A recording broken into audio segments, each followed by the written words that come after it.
नमस्कार, मैं हूं सत्यपाल और आप देख रहे हैं CWB हिंदी न्यूज।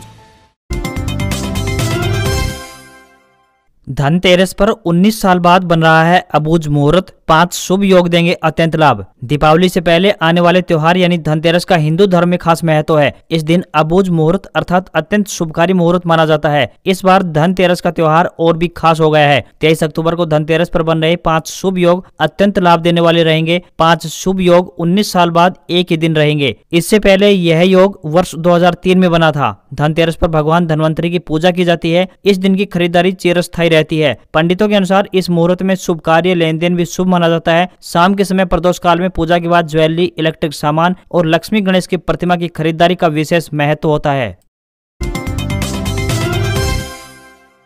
बीमा कंपनियों ने किसानों की फसल बीमा पॉलिसी नहीं की मंजूर, आधार में लटकी मुआवजा राशि। देश के पीएम मोदी द्वारा शुरू की गई प्रधानमंत्री फसल बीमा योजना का फलिता सोनीपत जिले में बीमा कंपनी का अधिकारी निकाल रहे हैं। केंद्र सरकार द्वारा शुरू की गई महत्वाकांक्षी योजना का लाभ समय पर धरती पुत्रों को नहीं मिल पा रहा है। प्रशासनिक अधिकारियों की तरफ से मिली जानकारी के अनुसार सोनीपत जिले में 1946 अन्नदाताओं की फसल बीमा पॉलिसी को बीमा कंपनी मंजूरी नहीं दे रही है। बरसात के बाद फसलों में हुए मुआवजे का इंतजार करने वाले किसानों को बड़ा झटका लगा है। हालांकि कृषि विभाग समस्या के जल्द समाधान की कवायद में जुटा हुआ है। खरीफ सीजन में इस बार 31 अगस्त तक किसानों का बीमा किया गया था, लेकिन इस बार बड़ी संख्या में किसानों की बीमा पॉलिसी को अब तक बीमा कंपनी ने अप्रूव नहीं किया है, जिसके कारण किसानों की टेंशन बढ़ गई है। दस्तावेजों की कमी बताकर बीमा कंपनी ने उक्त किसानों की पॉलिसी को अप्रूव नहीं किया, जबकि अन्य लोन लेने वाले किसानों की पॉलिसी को अप्रूव कर दिया गया है।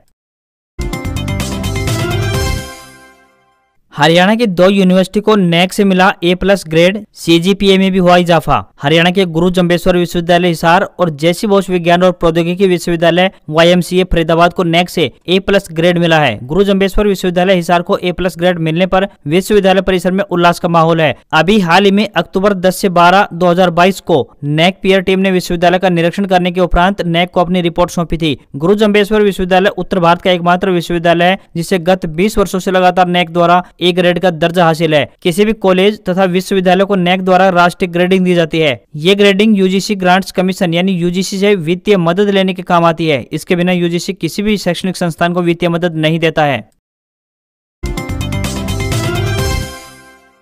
हरियाणा बीजेपी विधायक दल की बैठक, आदमपुर और पंचायत चुनाव को लेकर चर्चा, CM खट्टर ने मांगा फीडबैक। हरियाणा भाजपा विधायक दल की अहम बैठक मंगलवार को हुई। इसकी अध्यक्षता मुख्यमंत्री मनोहर लाल खट्टर ने की। बैठक में आदमपुर उपचुनाव के साथ राज्य में चल रहे पंचायत चुनाव को लेकर दिशा निर्देश जारी किए गए। 2 घंटे तक चले चिंतन मंथन के बाद बाहर आकर बैठक के बारे में शिक्षा मंत्री और वरिष्ठ भाजपा नेता कंवरपाल गुर्जर ने मीडिया को जानकारी दी। उन्होंने बताया कि हिसार के आदमपुर में होने वाले उपचुनाव और राज्य में चल रहे पंचायत चुनाव पर मंथन किया गया। इस दौरान मुख्यमंत्री ने सभी विधायकों से विकास कार्यों को लेकर फीडबैक लिया। साथ ही अपने अपने हलके में सक्रिय रहने, पंचायत चुनाव, आदमपुर उपचुनाव में सहयोग करने के निर्देश जारी किए हैं। मंत्री कंवरपाल सिंह ने बताया कि बैठक में आदमपुर उपचुनाव को लेकर लंबी चर्चा हुई है।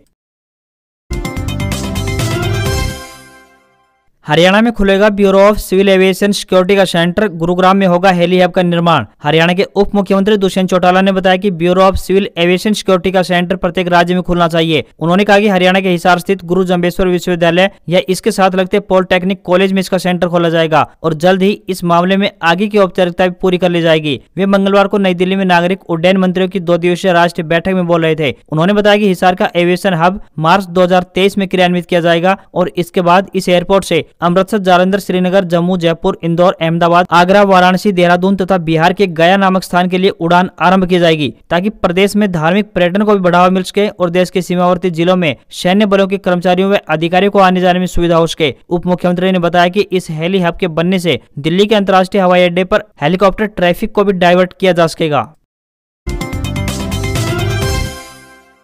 दिवाली पर AQI पहुंचा 200 पार, आंखों में जलन और सांस लेने की तकलीफ बढ़ी, सुबह शाम सैर करने से बचें। दीपावली से 6 दिन पहले ही वायु प्रदूषण का स्तर सामान्य से करीब 2 गुना अधिक है। इसका असर सेहत पर भी पड़ना स्वाभाविक है। लोगों को आंखों में जलन व सांस लेने की तकलीफ की शिकायत होने लगी है। हालांकि प्रदूषण पर काबू करने के लिए 1 अक्टूबर से ही ग्रेडेड रिस्पॉन्स एक्शन प्लान यानी ग्रेप लागू किया गया था। इसके बावजूद दिन पर दिन वायु प्रदूषण बढ़ता ही जा रहा है। बात करें बहादुरगढ़ की, तो बहादुरगढ़ में वायु प्रदूषण की रोकथाम के इंतजाम नहीं हो रहे हैं। बता दें कि वायु प्रदूषण का स्तर AQI यानी एयर क्वालिटी इंडेक्स में दर्शाया जाता है, जो कि 50 तक हो तो सामान्य स्थिति मानी जाती है। इस स्तर पर हवा सांस लेने योग्य होती है, लेकिन बीते 3 दिनों में AQI 200 पार कर गया है। इससे सरकारी व निजी अस्पतालों में आंखों में जलन, सांस लेने में तकलीफ जैसे मरीज बढ़ रहे हैं। हृदय व अस्थमा जैसे मरीजों के लिए भी बढ़ता वायु प्रदूषण खतरनाक हो सकता है।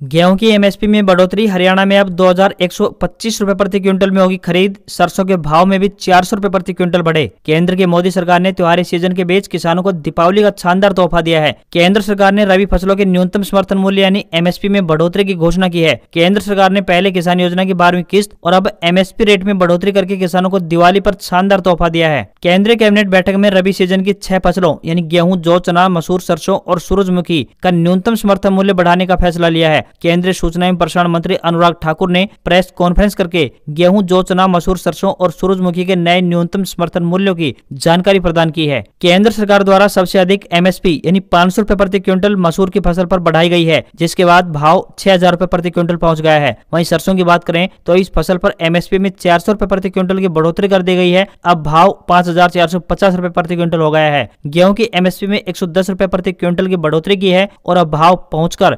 2125 रुपए हो गया है। चना की 105 रुपए प्रति क्विंटल बढ़ोतरी की गई है और भाव 5335 रुपए प्रति क्विंटल पहुंच गया है। जो कि 100 रुपए प्रति क्विंटल बढ़ोतरी की गई है और अब भाव 1735 रुपए प्रति क्विंटल पहुंच गया है। तथा कुसुम यानी सूरजमुखी की MSP में 209 रुपए प्रति क्विंटल की बढ़ोतरी होने के बाद भाव 5650 रुपए प्रति क्विंटल पहुंच गया है। बता दें कि कृषि लागत और मूल्य आयोग यानी CACP ने रबी की सभी फसलों में 9% MSP बढ़ाने की सिफारिश की थी।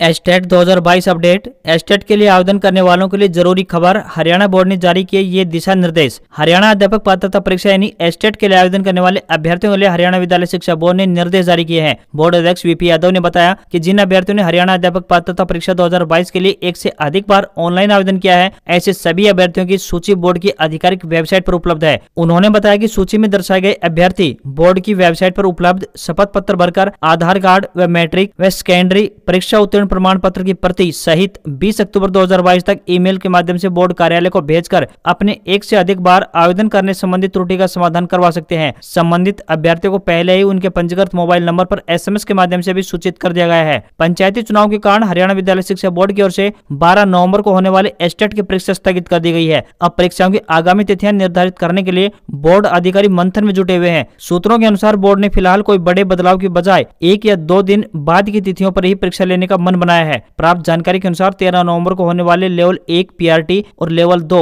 PGT की परीक्षा पूर्व निर्धारित शेड्यूल के अनुसार यानी 13 नवंबर को ही होगी, जबकि 12 नवंबर की परीक्षा 14 नवंबर को होने का अनुमान है। इस संबंध में बोर्ड की आधिकारिक वेबसाइट पर सूचना जारी कर दी जाएगी। साथ ही एस्टेट परीक्षार्थियों से अपील है कि वे अपनी तैयारियां जारी रखें। वहीं आपको बताते चलेंगे CWB हिंदी न्यूज के माध्यम से भी हम आपको इस परीक्षा के शेड्यूल के बारे में सही जानकारी के बारे में अवगत करवा दिया जाएगा।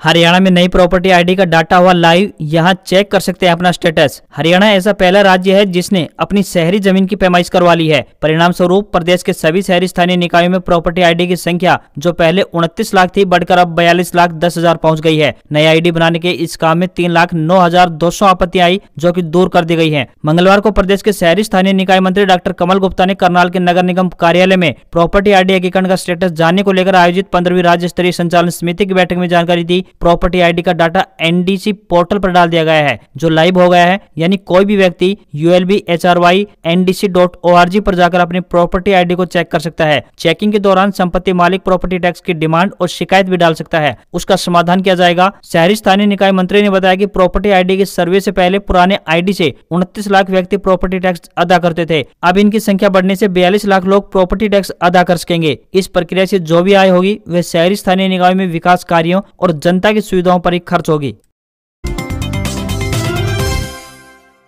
हरियाणा सरकार ने दिया दीपावली का तोहफा, सरकारी कर्मचारियों का महंगाई भत्ता 34% से बढ़ाकर 38% किया। हरियाणा सरकार ने कर्मचारियों को दिवाली का तोहफा दिया है। प्रदेश सरकार ने 7वें वेतन आयोग के तहत वेतन प्राप्त कर रहे सरकारी कर्मचारियों का महंगाई भत्ता 34% से बढ़ाकर 38% कर दिया है। बढ़ा हुआ भत्ता 1 जुलाई 2022 से लागू होगा। बता दें कि केंद्र सरकार DA DRD बढ़ाने की घोषणा कर चुकी है। केंद्रीय कर्मचारियों व पेंशनरों के DA और DR में 1 जुलाई 2022 से 4% की वृद्धि का निर्णय लिया गया था। पंचायती राज संस्थाओं के चुनाव, सिंबल से हाथ खींच चुकी भाजपा, जेजेपी हाथ आजमाने को है तैयार। पंचायती राज संस्थानों के चुनाव में प्रमुख सत्तारूढ़ दल भाजपा रेवाड़ी जिले में सिंबल पर चुनाव लड़ने से हाथ खींच चुकी है, परंतु उसकी सहयोगी यानी जेजेपी इन चुनाव में कम से कम जिला परिषद के वार्डों में अपने प्रत्याशी सिंबल पर मैदान में उतार सकती है। हालांकि पार्टी ने इसका निर्णय भाजपा की तर्ज पर ही जिला कार्यकारिणी पर छोड़ दिया है, लेकिन 3 चुनाव प्रभारी बनाकर पार्टी ने सिंबल पर चुनाव लड़ने के संकेत दे दिए हैं। पंचायत चुनाव में पार्टी अब पूरे जिले में अपना जनाधार खंगालने के लिए कम से कम जिला परिषद के वार्डों में अपने प्रत्याशी पार्टी सिंबल पर मैदान में उतार सकती है। पार्टी के शीर्ष नेतृत्व की ओर से राष्ट्रीय प्रचार प्रभारी दलबीर धनखड़, रविंद्र सांगवान और रमेश पालडी को इन चुनाव का प्रभारी बनाकर इस बात के संकेत दे दिए हैं कि जिला कार्यकारिणी के साथ साथ विचार विमर्श करने के बाद जिला परिषद और ब्लॉक समिति दोनों पर नहीं तो कम से कम जिला परिषद के वार्डों में सिंबल पर चुनाव लड़ाया जा सकता है। महत्वपूर्ण बात यह है कि अगर पार्टी इन चुनाव में सिंबल पर प्रत्याशी मैदान में उतारती है तो इससे भाजपा समर्थित बिना सिंबल चुनाव लड़ने वाले प्रत्याशियों को नुकसान होने का सामना करना पड़ सकता है। अगर पार्टी सिंबल पर चुनाव लड़ने का निर्णय लेती है तो इन चुनावों के बहाने दुष्यंत को अहिरवाल में अपने कर्णधारों की वास्तविक ताकत का भी आभास हो जाएगा। हाल ही में जेजेपी ज्वाइन करने वाले पूर्व विधायक रामेश्वर दयाल, रेवाड़ी हल्के में अभिमन्यु राव व कोसली हल्के में विजय बुरथला के राजनीतिक प्रभाव का सही आकलन हो पाएगा। देखना यह होगा कि प्रभारियों के साथ साथ बैठक के बाद आखिर पार्टी का अंतिम निर्णय क्या होगा। पीएम किसान योजना अपडेट, क्या आपको खाते में नहीं आए हैं अभी तक पीएम किसान योजना के 2000 रुपए? तो फटाफट इस नंबर पर करें कॉल। प्रधानमंत्री किसान सम्मान निधि योजना की 12वीं किस्त बीते दिन यानी सोमवार को जारी कर दी गई है। प्रधानमंत्री नरेंद्र मोदी ने राजधानी दिल्ली स्थित भारतीय कृषि अनुसंधान संस्थान में पीएम किसान सम्मान सम्मेलन 2022 के दौरान डायरेक्ट बेनिफिट ट्रांसफर के जरिए योजना की 12वीं किस्त ट्रांसफर की। 12वीं किस्त के तहत 8 करोड़ पात्र किसानों के खाते में 16,000 करोड़ रुपए की राशि जमा हुई है। लेकिन अगर आपके खाते में पैसा नहीं आया है या फिर कोई और दिक्कत आ रही है, साथ ही लाभार्थी किसानों के बैंक या फिर आधार से जुड़े मोबाइल नंबर पर भी एसएमएस नहीं आया है, तो ऐसे में आप अपने बैंक अकाउंट चेक कर सकते हैं। ध्यान रहे कि इस बार ई-केवाईसी नहीं करवाने वाले किसानों के खाते में योजना की किस्त जमा नहीं की गई है, लेकिन ई-केवाईसी करवाने के बाद भी आपको 2000 रुपए नहीं मिले हैं तो आपको घबराने की आवश्यकता नहीं है। आप दिए गए नंबरों पर संपर्क कर सकते हैं और उसके बाद अगली किस्त में आपको 12वीं किस्त के 2000 रुपए ऐड करके यानी टोटल 4000 रुपए भेज दिए जाएंगे। आप इन बताए गए नंबरों पर संपर्क कर सकते हैं। पीएम किसान टोल फ्री नंबर है 1800 1155 266। वहीं पीएम किसान हेल्पलाइन नंबर है 155 261। वहीं पीएम किसान लैंडलाइन नंबर की बात करें तो यह है 011 233 81 व 233 82 401। और पीएम किसान की नई हेल्पलाइन नंबर है 011 243 00 606। आप इन नंबरों पर संपर्क कर अपनी समस्या का समाधान कर सकते हैं। इंडियन एयरफोर्स जॉब्स अपडेट, भारतीय वायुसेना में आई अनेक पदों पर भर्ती। भारतीय वायुसेना द्वारा अग्निपथ योजना के तहत विभिन्न गैर लड़ाकू पदों पर भर्ती के लिए आवेदन आमंत्रित किए गए हैं। इन पदों के लिए केवल अविवाहित पुरुष ही आवेदन भेज सकते हैं। जो भी उम्मीदवार इन पदों के लिए इच्छुक हैं, वह भारतीय वायुसेना की आधिकारिक वेबसाइट पर जाकर अपना आवेदन भेज सकता है। आवेदन करने की अंतिम तिथि 25 अक्टूबर 2022 तय की गई है। इन पदों के लिए उम्मीदवार का 10वीं पास होना जरूरी है। किसी भी वर्ग के उम्मीदवार को कोई भी आवेदन शुल्क नहीं देना होगा। न्यूनतम आयु की बात करें तो 17.5 वर्ष, अधिकतम आयु 23 वर्ष होनी चाहिए। आवेदकों का जन्म 31 दिसंबर 1999 को अथवा उसके बाद हुआ हो तथा 30 जून 2005 को या उससे पहले हुआ हो। लश्कर, water carrier, cook, mess waiter, सफाई वाला, बार्बर, वॉचमैन, धोबी, मोची इत्यादि पदों पर ये भर्तियां होनी है। इन पदों के लिए उम्मीदवारों को ऑनलाइन आवेदन करने होंगे। उम्मीदवारों से विनम्र निवेदन है कि भर्ती के लिए आवेदन करने से पहले आधिकारिक विज्ञापन अवश्य देख लें।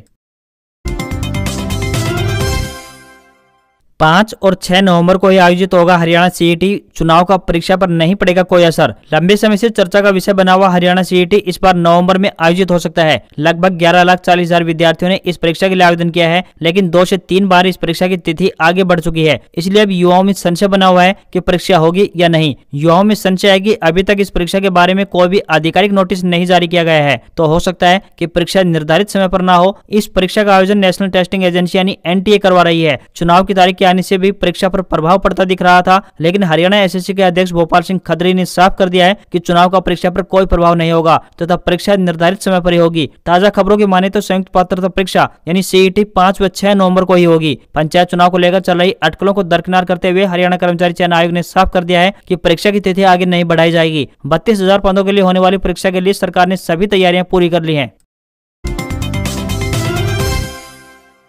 बाजार में लगातार तीसरे दिन बढ़त, सेंसेक्स 550 अंक बढ़कर 58,960 पर बंद, निफ्टी 178 अंक चढ़ा, बैंकों के शेयर सबसे ज्यादा चढ़े। भारतीय शेयर बाजार में हफ्ते के दूसरे कारोबारी दिन तेजी देखने को मिली है। सेंसेक्स 549 अंकों की तेजी के साथ 58,960 के स्तर पर बंद हुआ, तो निफ्टी 178 अंक चढ़कर 17,489 के स्तर पर बंद हुआ। बाजार में लगातार तीसरे कारोबारी दिन यह तेजी दिखाई दी। सेंसेक्स के 30 में से 25 शेयरों में तेजी दिखाई दी, वहीं सिर्फ 5 शेयरों में गिरावट रही। वहीं सराफा बाजार की बात करें तो सोने में गिरावट और चांदी में तेजी देखने को मिली है। 24 कैरेट सोना 50,362 रुपए प्रति 10 ग्राम पर बंद हुआ है। चांदी की बात करें तो ये 56,010 रुपए प्रति किलोग्राम पर पहुंच गई है। वहीं रुपया डॉलर के मुकाबले 6 पैसे कमजोर होकर 82 रुपए 36 पैसे के स्तर पर पहुंच गया है। आज खबरों में बस इतना ही। देखते रहिए CWB हिंदी न्यूज। नमस्कार।